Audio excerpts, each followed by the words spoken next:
Someone get the truck driver a coffee while the adults finish talking. That's what he said, not quietly, not off to the side. He said it into a live mic, clear, deliberate, and timed perfectly for the room, and the cameras, 3 of them, mounted high in the corners of the boardroom, streaming the entire leadership transition of Blackridge Industrial Group to investors, legal archives, and anyone with access to the internal feed that morning. My hand was still extended when he said it. I had stepped forward to greet the incoming CEO polished table. Glass walls overlooking downtown Chicago. The kind of room designed to project control. I was holding a bouquet in my left hand, white lilies and eucalyptus, ordered under my name at their request for presentation optics. He didn't look at my face first. He looked at my boots. Then the flowers. Then made his decision. 2 seconds. That's all it took. My name is Thalia Ward. I'm 52 years old, managing partner at Northcrest Capital, a private investment firm that doesn't show up for meetings like this unless the numbers matter. And the numbers that morning, $2.1 billion in committed capital. What I'm about to tell you is how one sentence, just 11 words spoken into a hot mic in a Chicago boardroom, ended up costing a chairman his job, his reputation, and every dollar of that commitment before lunch. Before we go any further, take a moment to subscribe, but only if this story truly resonates with you. I'd also love to know where you're listening from and what the temperature is like there right now. Just a quick note, this story is fictional, with some elements enhanced using AI to make it more vivid and engaging. Now, you need to understand why I was in that room at all. Blackridge had been on our radar for nearly a year. Mid-sized industrial conglomerate. Logistics, manufacturing, distribution, solid infrastructure on paper. The kind of company that should have been quietly profitable. Instead, it was bleeding, bad acquisitions, poor integration, leadership that treated expansion like a headline strategy instead of an operational reality. By the time they came to us, they didn't just need capital, they needed correction, and we were prepared to give them both. They just didn't realize who they were talking to. At Northcrest Capital, my role isn't ceremonial. I don't attend meetings to observe or nod at presentations. I sign, I approve, and when necessary, I walk away. As managing partner, I hold final authority over capital deployment, especially in deals where our position carries structural weight. This one did. The $2.1 billion commitment wasn't just another line in a funding package, it was the foundation the entire transaction depended on. We were the lead investor, the anchor tranche. Without our participation, the rest of the capital stack wouldn't hold. Several institutional partners had already made it clear they would only proceed if we did. That morning, I wasn't there as a guest. 2 years before Blackridge, I made a decision that stayed with me longer than any profit ever could. It was a $600 million investment into a regional infrastructure firm. Strong numbers, clean projections, a chairman with a reputation that checked every box on paper. I didn't attend the final meeting. I delegated it to my second-in-command, signed off remotely, and trusted the process. 3 days before closing, a video surfaced. It wasn't leaked quietly. It spread fast, shared internally first, then picked up externally within hours. The chairman stood on a stage during a company town hall, pointing at a line worker in the front row. He called him replaceable. Then he laughed. Not nervous laughter, not misjudged humor. The kind of laugh that assumes the room belongs to you. Some people in the audience laughed with him. We saw the clip. We discussed it. Legal said it wasn't material to the deal. PR said it would pass. The board issued a statement about context and misinterpretation, and I let the deal go through. What followed wasn't immediate collapse. It was slower than that, and in some ways, worse. Regulatory scrutiny increased. Labor disputes escalated. Internal morale dropped in ways no spreadsheet could capture. And every time our firm's name was mentioned, it was tied to a company that treated people like expendable parts. We made our return eventually, but it cost time, attention, and something less measurable credibility. After that, I changed how I operated. I stopped believing that numbers alone could tell the full story of a company. I started paying attention to tone, to behavior, to the small moments most people ignore, and I added something to every deal going forward. We called it the respect clause. It wasn't complicated. If any senior leadership engaged in behavior during negotiations or closing that could damage the company's reputation, documented. Observable behavior, we reserved the right to withdraw our capital immediately. No penalties, no delays. Most people signed it without concern. They never think it applies to them. The morning of the meeting, I flew into Chicago earlier than necessary, not because of scheduling, but because I don't like arriving rushed into rooms where decisions carry weight. I changed in the airport lounge, traded the tailored suit I'd worn on the flight for something more practical, and took a car downtown to Blackridge's headquarters. Glass tower, polished lobby, a stock ticker scrolling quietly along the wall. The kind of place designed to signal stability, even when the numbers underneath say otherwise. At reception, I gave my name. The woman behind the desk smiled, then hesitated just a fraction too long before typing it in. It was subtle, but I've learned to notice those pauses. They usually mean something doesn't match expectations. A few minutes later, someone from investor relations came down to escort me. Young, composed, rehearsed in the way people are when they've been told this meeting matters. He asked about my flight. I asked about the room upstairs. He said people were optimistic. The elevator ride was quiet. When the doors opened, the atmosphere changed. Softer carpet, lower voices, walls lined with framed photos of past leadership moments, ribbon cuttings, expansion announcements, handshakes frozen in time. We stopped outside a set of glass doors. Above them, cameras were already mounted, red indicator lights still off for the moment. "Full transparency today," he said, almost as if it were reassurance. Inside, the boardroom looked exactly as expected.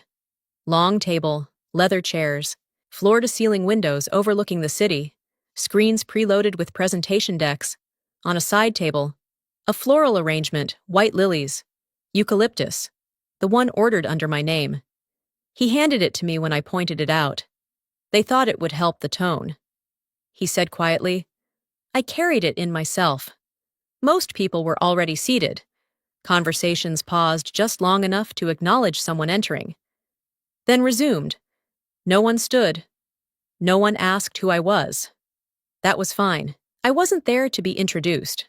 I took a few steps into the room, still holding the flowers, and felt the shift almost immediately, not in words, but in posture.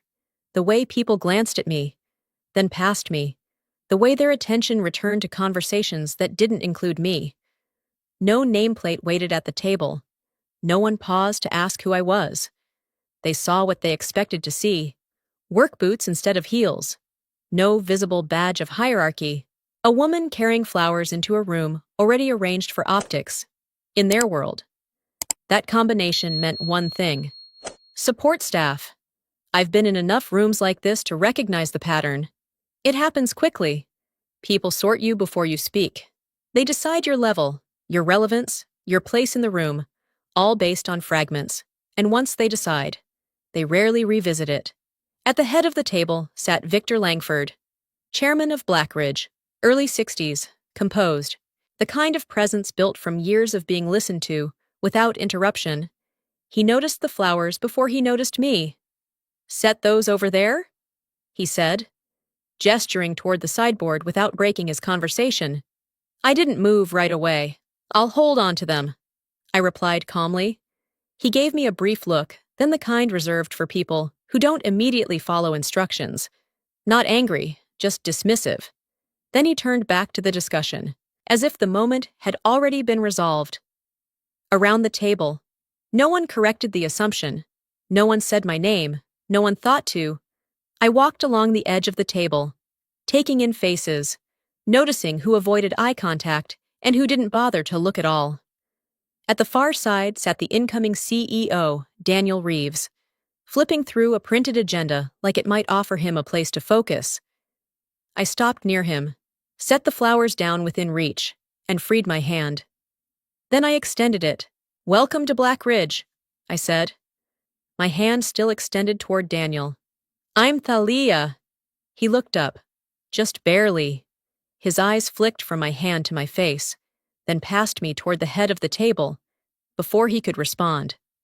Victor Langford shifted in his chair. It wasn't a large movement, just enough to redirect attention. He leaned slightly toward the lapel microphone clipped to his jacket, the one feeding audio into the live stream, and then he smiled. Not at me. At the room. "Someone get the truck driver a coffee," he said, voice steady, perfectly projected. While the adults finished talking, the words landed exactly how he intended them to.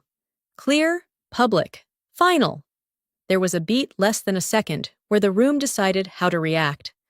A director near his right laughed first, too quickly, the kind of laugh that comes from instinct, not humor.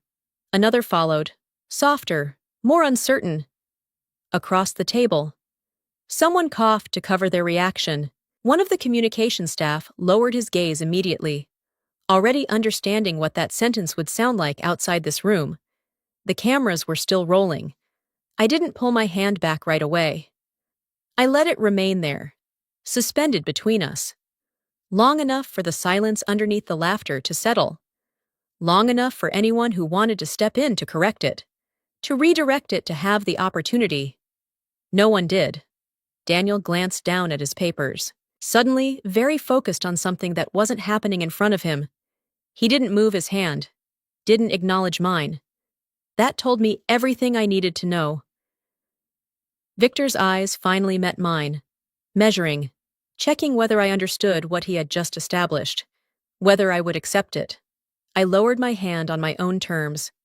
No rush, no reaction, just a small, deliberate motion, like closing a door. Then I picked up the flowers, walked past the empty seats, and took the one at the far end of the table. No nameplate there either. That was fine. It suited the role they had already assigned me. Around the room, conversations tried to resume, voices lifted, then settled again, slightly tighter than before. Someone adjusted papers, someone else reached for water they didn't drink. Victor turned back to the front of the room, as if nothing of consequence had just happened. "Let's begin," he said. And just like that, the meeting moved forward, as if the ground hadn't already shifted. "Now I want to hear from you.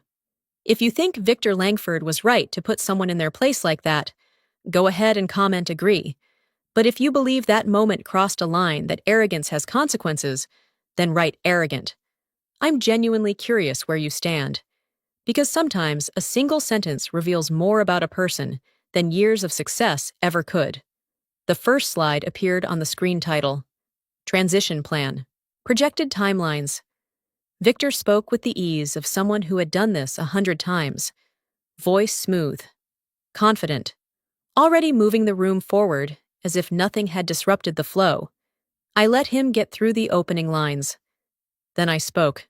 "Before you continue," I said, not raising my voice, just placing it where it couldn't be ignored. "There's something this room needs to be clear about." The words cut cleanly across the table. Conversations stopped without being told to. Victor turned, irritation flickering for a fraction of a second, before settling into something more controlled. "We're not taking input from staff during the session," he replied, the edge of a smile still there. "If you have something, leave it with investor relations afterward." I met his gaze. "If you're not willing to acknowledge the person sitting across from you," I said, "then by tomorrow morning, $2.1 billion will no longer be part of this deal." Silence followed, but not the kind that comes with confusion, the kind that comes with calculation. Someone shifted in their chair. A pen stopped mid-note. Eyes moved not toward me, but toward Victor, waiting for him to reassert control. A director let out a short laugh. Too loud. Too forced. "Let's keep things professional," he said, as if labeling the moment would contain it. Victor leaned back slightly, studying me now with more attention than before. "That's quite a statement," he said. "Capital is already secured. I am the capital," I replied.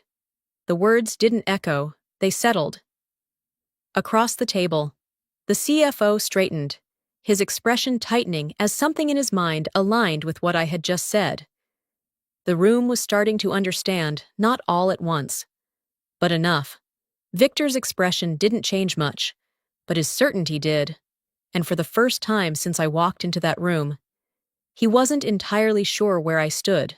For a moment, no one spoke, not because they didn't have questions, but because the room was busy rearranging itself around a new reality. The CFO was the first to break the silence.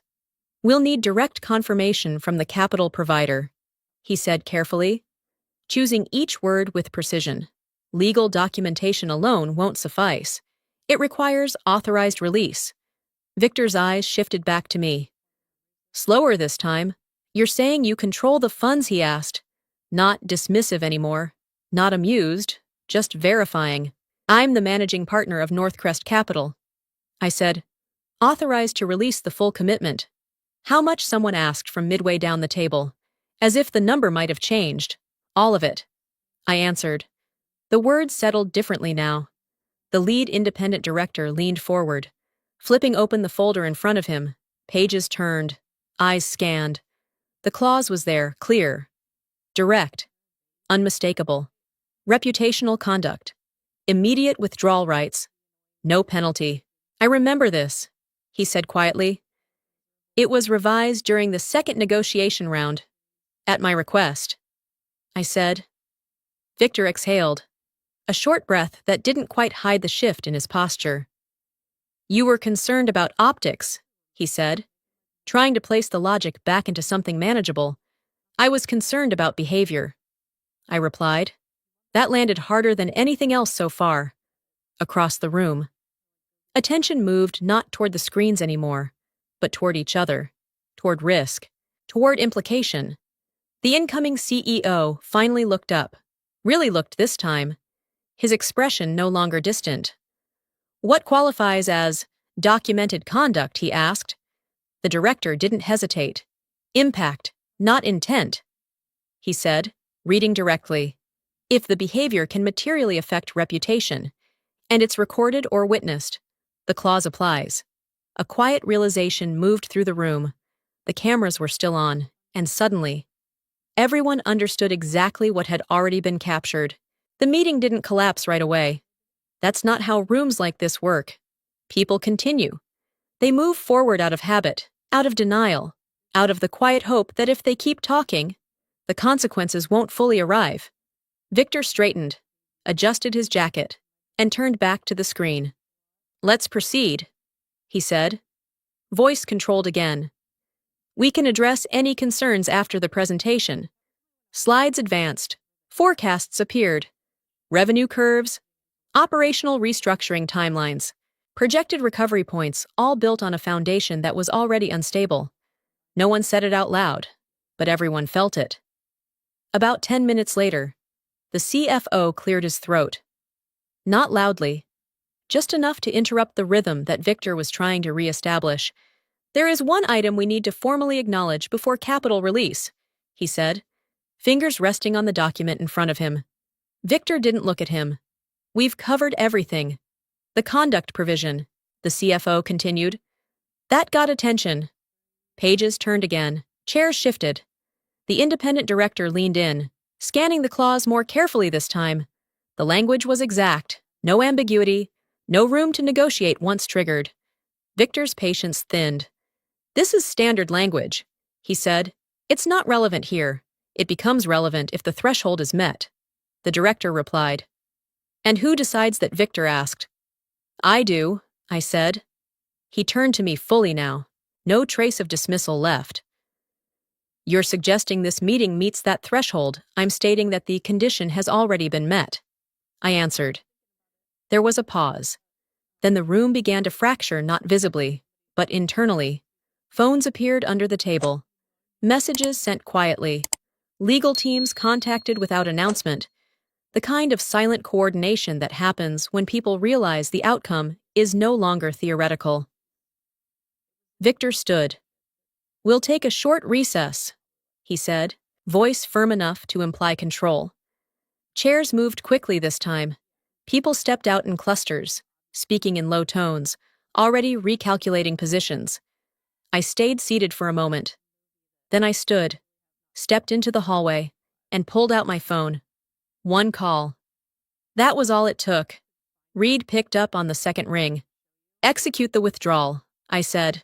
Full amount, effective immediately. A brief pause, not doubt confirmation. All of it, he asked. All of it, I replied. Reason code, conduct during negotiations. Documentation is live. Understood. The line went dead. I stood there in the hallway for a moment, steady, composed. Not because it was easy, but because it was already decided long before I made the call. When I walked back into the boardroom, everything looked the same on the surface. Same polished table, same projections glowing on the screen, same people pretending the structure still held. Victor glanced at me, forcing calm back into his expression. Let's continue, he said. The presentation resumed. But the foundation was gone.